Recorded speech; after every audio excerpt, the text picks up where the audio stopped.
आशुतोष भी जुड़ चुके हैं। आशुतोष पूर्व संपादक हैं और अब आम आदमी पार्टी के बहुत ही सक्रिय नेता हैं, चांदनी चौक से चुनाव लड़ने वाले हैं। आशुतोष, बहुत अजीब सी बातें सुनने में आ रही हैं। ओपिनियन पोल एजेंसियां कह रही हैं कि साहब हमको कैश अगर ज़्यादा लेते हैं तो बड़ी दिक्कत होती है, मैनिपुलेशन करने में हमको बहुत मेहनत करनी पड़ती है, हम रफू तो लगा सकते हैं लेकिन पाबंद नहीं लगा सकते। ये 17-18 साल में मैं पहली बार इस तरह की बातें सुन रहा हूं। आपने भी सुनी क्या कभी?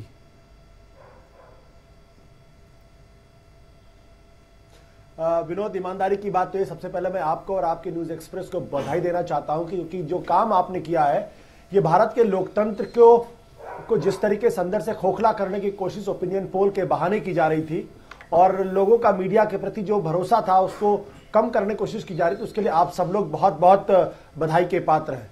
जहां तक इस तरीके की बात आपने की, मैंने तो कम से कम इस तरीके की बात नहीं सुनी थी, लेकिन मेरे मन में एक शक जरूर पैदा हुआ था क्योंकि मेरा ये कम से कम टेलीविजन चैनल के लिए ये 6ठा या 7वां पार्लियामेंट्री इलेक्शन है जो मैंने देखे हैं और कवर किया, और एडिटर के नाते ये मैं कम से कम ओपिनियन पोल दो चुनाव देख चुका था। सबसे पहले मेरे मन में शंका तब पैदा हुई जब हर 15 दिन पे एक ओपिनियन पोल आने लगा, क्योंकि 2009 के समय इस तरीके के ओपिनियन पोल या तो एक होते थे या दो। आज हर चैनल हर 15 दिन के बाद ओपिनियन पोल कर रहा है। क्या इतनी जल्दी इतना बढ़िया डेटा इकट्ठा करना, उसका एनालिसिस करना, उसकी नंबर क्रंचिंग करना इतना आसान होता है? तब मेरे मन में सवाल खड़ा हुआ था, लेकिन मेरे पास कोई सबूत नहीं था। लेकिन आज जिस तरीके से आप लोगों ने दिखाया उससे साफ हो जाता है कि इस देश के अंदर कुछ राजनीतिक पार्टियां हैं और ये राजनीतिक पार्टियां भारतीय लोकतंत्र के लिए अपराधी हैं। इनके खिलाफ मुकदमा दर्ज होना चाहिए। जो पोलस्टर ये कर रहे हैं उनके खिलाफ मुकदमा दर्ज होना चाहिए। जो एडिटर कर रहे हैं उनके खिलाफ मुकदमा दर्ज होना चाहिए। कौन कौन सी राजनीतिक पार्टियों के खिलाफ मुकदमा दर्ज होना चाहिए आशुतोष? और अगर जांच में दोषी पाए जाए तो इन सबों को गिरफ्तार किया जाए। कौन कौन सी राजनीतिक पार्टियों के खिलाफ मुकदमा दर्ज? मेरे लिए फिलहाल किसी पार्टी का नाम लेना भी उचित नहीं होगा। मैं इतनी सी बात कहना चाहता हूं, मैं भी किसी पार्टी का नाम नहीं लेना चाहता क्योंकि नाम लेना बहुत जल्दबाजी होगी, लेकिन यह स्पष्ट है कि बड़े स्तर पर इसको मैनिपुलेट करने की कोशिश की जा रही है। इस वक्त देश के अंदर, जैसा कि नीतीश कुमार कहते हैं और इस तरीके के तमाम नेता भी कहते हैं कि भाई पीछे से ब्लोअर के जरिए हवा बनाने की कोशिश की जा रही है। तो मैं इतनी सी बात कहना चाहता हूं, जो भी पार्टी दोषी है इसके लिए उन पार्टियों के खिलाफ मुकदमा दर्ज करके उनका जो चुनावी रजिस्ट्रेशन है वो भी रद्द करना चाहिए, और अगर चैनल है तो उनका चैनल भी रद्द होना चाहिए। सतीश?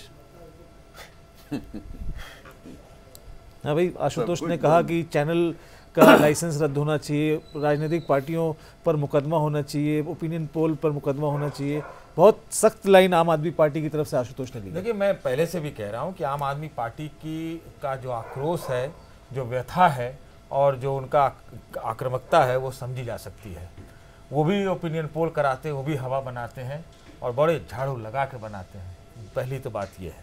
दूसरी बात, मैं मानता हूँ, आशुतोष जी की इस बात से सहमत हूँ कि जिस प्रकार से इस ऑपरेशन प्राइम मिनिस्टर को आज लोकप्रियता मिलनी चाहिए थी, वो शायद टेलीविज़न चैनल्स में, जो अब करीब करीब 800 हो गए देश में और उसमें 250 न्यूज़ चैनल्स ही हैं, तो उस ढंग से मीडिया ने उसमें एका नहीं दिखाई, क्योंकि ये लोकप्रिय काम है, ये लोकतंत्र के हित में काम है। तो जो मिलना चाहिए था, चाहे अंग्रेजी के चैनल हो, चाहे हिंदी के चैनल हो, और चाहे वो राजनीतिक दल ही क्यों ना हो, तो जो एक गूंज सुनाई पड़नी थी वो नहीं पड़ी।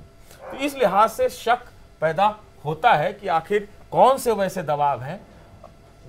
दिक्कत वो तब आती है, आशुतोष जी को शायद सुन रहे होंगे, जब अरविंद केजरीवाल जी जो आपके नेता हैं, चाहे और कोई है, वो लोग अचानक से कहते हैं कि मीडिया सारे के सारे चोर है। कहीं आपको आज न्यूज एक्सप्रेस तो चोर नहीं लग रहा है।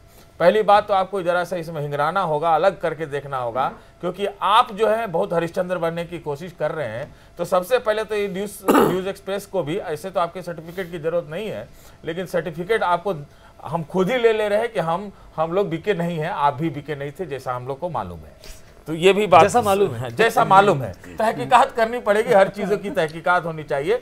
जैसे कि एक पोलस्टर ने उसमें दावा किया कि योगेंद्र जी का जो है वो डेटा नहीं मिला, जिस दिलीप पांडे यहाँ बैठे हैं उन्होंने उसका प्रतिवाद भी किया, लेकिन वो दावे तक है। विजय गोयल वाला भी दावे तक है। तो विनोद, इसमें ना आप कह सकते हैं ना हम कह सकते हैं कि जो वो व्यक्ति दावा कर रहा है वो जालसाज है कि नहीं है, क्या है, किस बिना पे दावा कर रहा है, तो हम उसमें नहीं जाना चाहता हूं।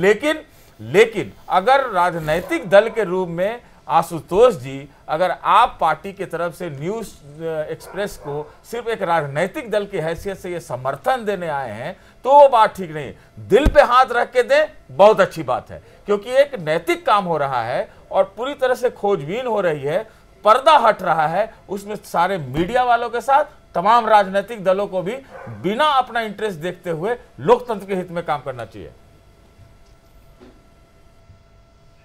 आशुतोष जी,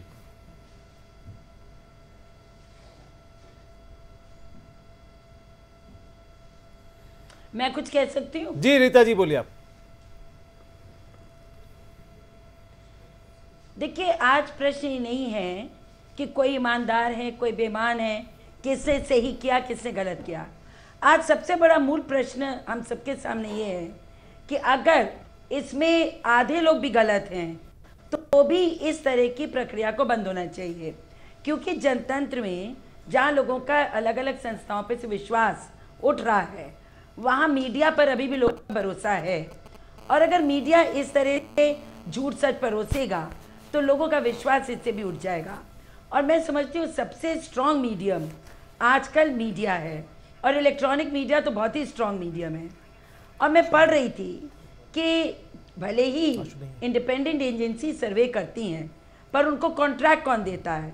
उनको कॉन्ट्रैक्ट देते हैं मीडिया वाले। और स्वाभाविक एक मीडिया किसी हाउस से जुड़ा है, वो चाहे यूएस की डेमोक्रेसी हो चाहे हमारे यहाँ का जनतंत्र हो। अलग अलग अखबार वाले, अलग अलग टीवी वाले। रीता जी, अगर आपको बीच में रोक कर एक सवाल मैं भी पूछ लूं तो बड़ा अच्छा रहेगा। पार्टी से रीता जी, अगर एक सवाल आपको बाधा पहुंचा रहा हूं, एक सवाल। न्यूज एक्सप्रेस के एडिटर इन चीफ ने इसका नाम जो है ऑपरेशन प्राइम मिनिस्टर दिया है। आपकी पार्टी के प्रधानमंत्री हैं, प्रधानमंत्री नए प्रधानमंत्री के लिए लोकसभा के चुनाव होने वाले हैं। क्या भारत के प्रधानमंत्री इस न्यूज एक्सप्रेस की टीम की जो तहकीकात है उसके ऊपर कोई प्रतिक्रिया देंगे? ये लोकतंत्र के हित में आप कहेंगी? आप सबसे बड़े राज्य से आती हैं हिंदुस्तान के, और आप पेड न्यूज की वजह से हार भी गई थी। देखिए वो आपकी चलती भी है पार्टी में। प्रधानमंत्री जी एक पॉलिटिकल पार्टी के सदस्य भी हैं, वो हमारे पार्टी के नेता भी हैं। नहीं, आप कहेंगी प्रवक्ता के रूप में आप कहेंगी, मैं एक बात कह रही हूँ, आप मांग करते हैं रूप से, अरे आप मांग करते हैं, न्यूज एक्सप्रेस चैनल पे आप बैठी हुई हैं, आप मांग करते हैं कि भारत के प्रधानमंत्री, पार्टी के अध्यक्ष, पार्टी के उपाध्यक्ष कोई प्रतिक्रिया दे इस बात पे, या फिर लीगल सेल से काम चल जाएगा, रीता बहुगुणा जोशी से काम चल जाएगा? बोल दीजिए उनको। नहीं, मैं आपको कह रही, एक तो पहली पार्टी का व्यू मैं आपको दे रही हूँ। जहाँ तक रहा बड़े नेताओं की, तो निश्चित रूप से प्रधानमंत्री जी एक बहुत ही गंभीर राजनेता हैं, और आज वो बड़े प्रसन्न हुए होंगे कि सच्चाई सामने आई है। और राहुल गांधी जी तो रोज़ कहीं ना कहीं मीडिया से बात करते हैं, अवश्य कहीं ना कहीं वे बोलेंगे। पर आज पूरा हिंदुस्तान आपको बधाई दे रहा है और आज चिंतन करेगा। आपने एक थॉट प्रोसेस शुरू किया है, आपने सोचने का एक रास्ता खोला है कि क्या जो हम देखते हैं वो हमें पूरी तरह से स्वीकार कर लेना चाहिए कि तर्क वितर्क के आधार पर अपना दिमाग लगाकर तब निर्णय तक पहुंचना चाहिए। जी रीता जी, एक बार फिर से मैं जरा आशुतोष से बात करूंगा। जब रिसर्च करते हैं जी, तो एक सेकंड बाद बात पूरी कर लो। जी जी बोलिए आप। देखिए, हम जब रिसर्च करने के लिए जाते हैं तो हमारा सुपरवाइजर सबसे पहले हमसे कहता है कि पढ़ो सब, लेकिन अपने मन की करना, सोचना, एनालाइज करना। तो मैं समझती हूँ कि हम ये राइट डिनाई कर रहे हैं यहाँ के वोटर्स को। भाई, राजनीतिक दलों को सुने और वोट डालें। और आशुतोष जी से बस एक बात पूछना चाहती हूँ, इनकी party is a party with difference. ये सत्ता के लिए नहीं आए, ये जीतने हारने के लिए नहीं आए, तो ये प्री पोल सर्वे क्यों करते हैं? क्यों कहते हैं हमें 42 सीट मिलेगी, 35 सीट मिलेगी? सीट इनके लिए माने नहीं रखती, ये तो व्यवस्था परिवर्तन के लिए ये सवाल पहले भी उठा आशुतोष। ये भी प्रभावित कर रहे थे दिल्ली के चुनाव में। ये सवाल पहले भी उठा आशुतोष जी, जवाब दीजिए।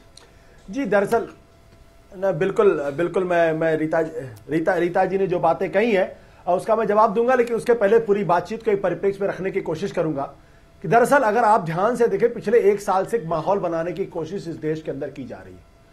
थोड़ी देर, कुछ सब महीने पहले की बात है, सोशल मीडिया पर अगर आप किसी खास शख्स का नाम ले लेते तो आपको इतनी गालियां पड़ती कि आप आपको यकीन नहीं होता। उनकी पार्टी के बारे में अगर आप बात करते हैं तो आपको गालियां नहीं पड़ती। उसके कुछ दिनों के बाद एक खुलासा होता है, एक स्टिंग ऑपरेशन होता है, जहां यह साफ होता है कि सोशल मीडिया के अंदर किस तरीके से बाकायदा पैसे का लेन देन होता है और किस तरीके से आप चाहें तो अपने मनमाफिक अपने दुश्मनों को और अपने पक्ष में हवा बनाने का काम कर सकते हैं। और उसके बाद अब न्यूज एक्सप्रेस का यह खुलासा आना, यानी पिछले 1-1.5 साल से एक षड्यंत्र इस देश के अंदर चल रहा था, जहां पे किसी खास व्यक्ति और खास पार्टी के पक्ष में हवा बनाने का काम किया जा रहा था, पहले सोशल मीडिया के माध्यम से और अब जो है वो ओपिनियन पोल्स के जरिए। इसीलिए लगभग हर 15 दिन के बाद एक ओपिनियन पोल हो रहा था। जहां तक आम आदमी पार्टी का सवाल है, हम ओपिनियन पोल के खिलाफ नहीं है, यह बात मैं बिल्कुल स्पष्ट कर देना चाहता हूं। ओपिनियन पोल किसी भी समृद्ध लोकतंत्र के अंदर लोगों के मिजाज और उसके मूड को भांपने का एक बहुत ही सशक्त माध्यम है। यह अमेरिका के अंदर भी है, यूरोपियन कंट्रीज में भी है, लंदन में भी है और दुनिया के तमाम देशों के अंतर्गत है। जहां तक सवाल आपने आम आदमी पार्टी के बारे में पूछा, हां, हम भी पब्लिक का मूड जानना चाहते हैं। हम जानना चाहते हैं कि आखिर पब्लिक में हमारी पहचान कितनी है। नहीं, जब आपको हमने जितने भी भरोसा ही नहीं तो आप क्यों उनका मूड रॉ डेटा हमने बाकायदा पब्लिक के सामने रखे। और ना नहीं, मैं पूरे षड्यंत्र के हिस्सा हो एक मिनट मेरी बात सुनिए। आप भी षड्यंत्र के हिस्सा हो गए। रीता जी, आप बंद कर दीजिए। रीता जी, आप बात तो सुन लें। विरोध करिए। रीता जी, आप बात तो सुन लें। बोलो आशु। रीता जी, बात तो सुन लीजिए आप प्यार से। मैं इतनी सी बात कह रहा हूं कि अगर एक मिनट आप आज आप ओपिनियन पोल का बैन करने की बात कर रही हैं, कल संसद के अंदर अगर इसी तरीके से 10 या 20 सांसदों के बारे में पता चल जाए कि वो अपराधी हैं, वो कत्ल में है, तो क्या आप कहेंगे संसद को बंद कर दिया जाए? कल जुडिशरी के बारे में अगर स्पष्ट हो जाए कि कुछ जजेस जो हैं वो भ्रष्टाचारी हैं, तो क्या जुडिशरी बंद कर दिया जाए? मेरा सवाल ये, ओपिनियन पोल अपने आप में एक बहुत, मेरी बात सुन लीजिए आप रीता जी, आप बहुत जल्दबाजी में है। जो ओपिनियन पोल अपने एज अ कॉन्सेप्ट ये बहुत ही सशक्त माध्यम है और ये होना चाहिए, लेकिन ओपिनियन पोल को मैनिपुलेट करने का काम किसी अपराध से कम नहीं है, क्योंकि अगर आप ओपिनियन पोल को मैनिपुलेट करते हैं यानी लोगों की पर आशुतोष, ये कैसे पता चलेगा कि ओपिनियन पोल कौन सा मैनिपुलेटेड है, कौन सा नहीं? ये बारीक फर्क। Where is the measuring rod? Ashutosh, कैसे पता चलेगा कि ओपिनियन पोल मैनिपुलेटेड है या नहीं? आपने कहा था हमारी 42 सीटें आ रही हैं। एक सेकेंड जी बोलिए। आपने कहा हमारी 42 मैं आपको बताता हूं, हमारी 35 के ऊपर आ रही है। मेजरिंग रॉड कहाँ है? Where is the measuring rod?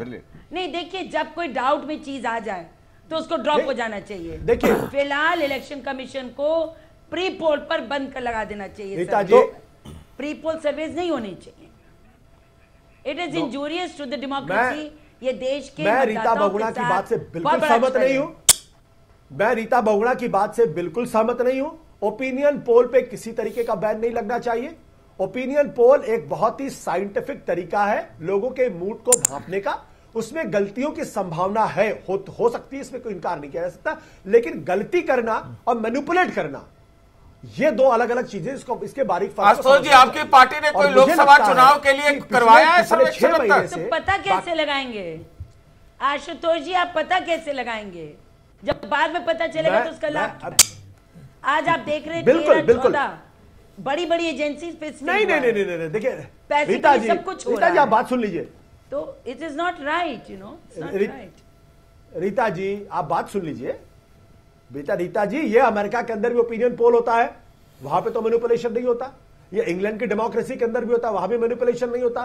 French democracy में होता है, वहां भी मैनिपुलेशन नहीं होता है। हिंदुस्तान में मैनिपुलेशन क्यों हो रहा है? मैं ये कह रहा हूं कि उसकी एक मेथोडोलॉजी होती है, उसका एक साइंटिफिक तरीका होता है, उसका रॉ डेटा होता है। इन सब चीजों को आप पब्लिक के सामने रखिए और पब्लिक स्क्रूटनी में तैयार रही है। हमारे यहाँ दिक्कत क्या हो रही है कि ना तो कोई मेथोडोलॉजी है, ना ही उसकी स्क्रूटनी का कोई तरीका है, इसलिए प्रॉब्लम होती है।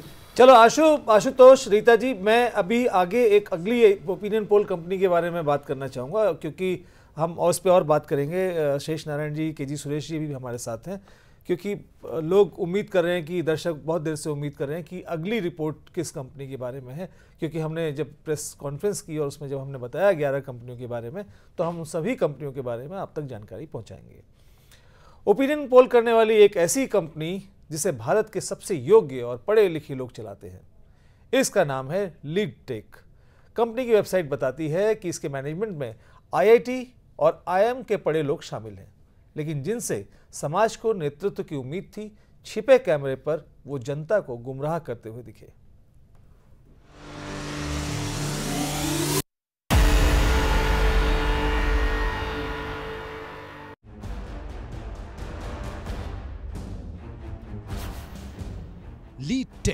आपकी स्क्रीन पर इसी कंपनी का वेब पेज है।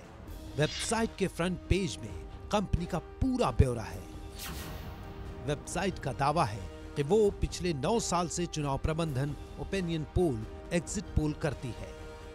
अभी तक ऑलमोस्ट तमिलनाडु, आंध्र प्रदेश और केरला, ये 3 स्टेट छोड़ के almost we have worked in all the states. Okay, कहाँ इससे पहले आप लोगों ने विवेक किया है? Maharashtra, Andhra Pradesh, Meghalaya, Assam, Arunachal Pradesh, north east, all the north east, any northern Haryana, Delhi and UP, Bihar. you have done. Website बताती है कि वो 28 राज्यों में चुनाव का काम कर चुकी है। 1000 से ज्यादा चुनाव क्षेत्र में काम करने का अनुभव है। कंपनी का दावा है कि कई प्रदेशों के मुख्यमंत्री, विधायक और सांसद इस कंपनी पर भरोसा करते हैं और तमाम कामों में कंपनी की मदद भी लेते हैं।